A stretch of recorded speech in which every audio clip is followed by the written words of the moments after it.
La comédienne Marie-Josée Nat, inoubliable interprète d'Élise ou La Vraie Vie, 1970, nous a quittés ce jeudi 10 octobre à l'âge de 79 ans.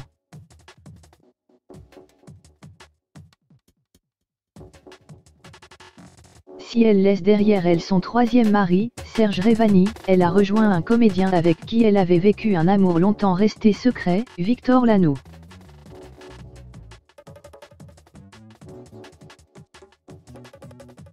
La grande Marie-Josée Nat est décédée ce jeudi 10 octobre à l'âge de 79 ans, après une vie romanesque pleine d'amour et de cinéma, qu'il a notamment vu se marier 3 fois et tourner dans des chefs-d'œuvre du cinéma français, comme Amélie ou Le Temps d'aimer, Les Violons du bal, qui lui vaudra le prix d'interprétation à Cannes en 1974, Le Passé simple, et bien sûr Élise ou La Vraie Vie, son film le plus emblématique, réalisé par son Pygmalion Michel Dretsch, qui sera son deuxième mari et qui lui donnera ses 3 fils, David, Aurélien, Julien.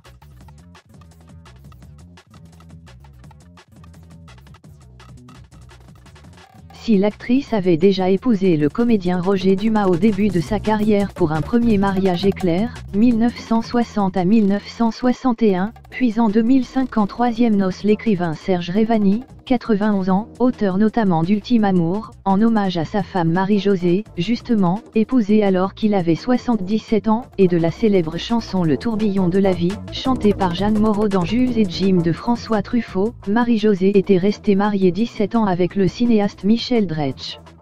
Entre 1964 et 1981.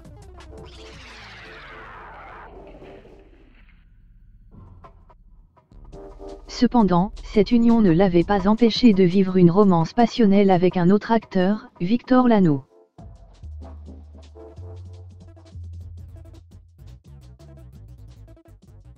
L'inoubliable comédien de Un éléphant ça trompe énormément et Nous irons tous au paradis, décédé en 2017 des suites d'un AVC, avait en effet rencontré Marie-Josée en 1977 sur le tournage du film Passé simple réalisé par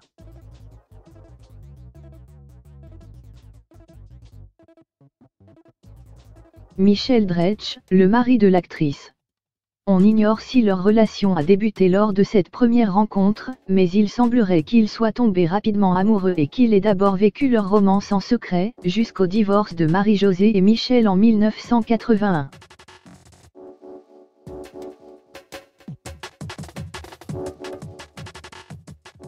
Ce n'est que 4 ans plus tard, en 1985, que les deux amants officialiseront vraiment leur relation en partageant l'affiche de la pièce de théâtre à succès Voisin-voisine.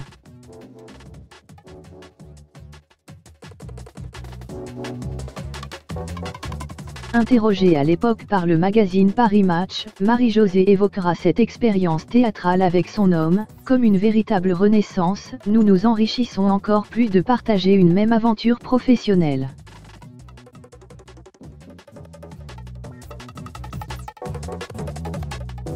Cela exalte les goûts communs et révèle des oppositions qui nous obligent à rester en éveil l'un de l'autre.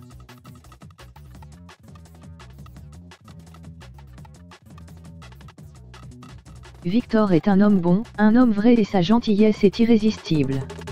Alors que de son côté, Victor Lanoux parlera de cette relation comme de son premier grand amour.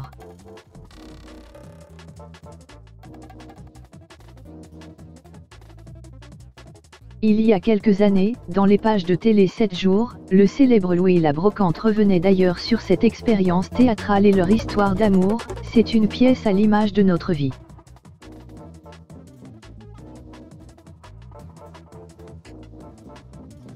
Nous nous retrouvons dans les bras l'un de l'autre et nous décidons de faire un bout de chemin ensemble.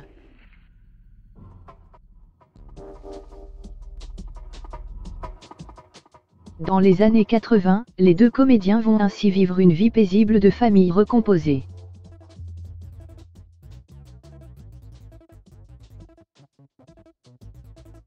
Victor Lanoux a quelque part adopté les 3 fils de Marie-Josée, qui, de son côté, s'entend à merveille avec les 3 enfants de l'acteur qu'il a eu très jeune, ses 2 filles comédiennes, Emmanuelle et Stéphanie, et son fils régisseur, Richard.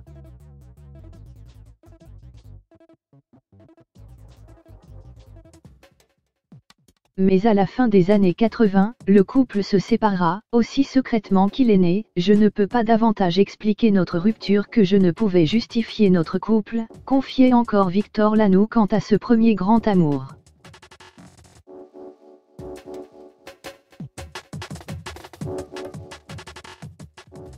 Il y a des choses comme ça, dans la vie, sur lesquelles j'ai toujours achoppé, l'algèbre, la géographie et les femmes.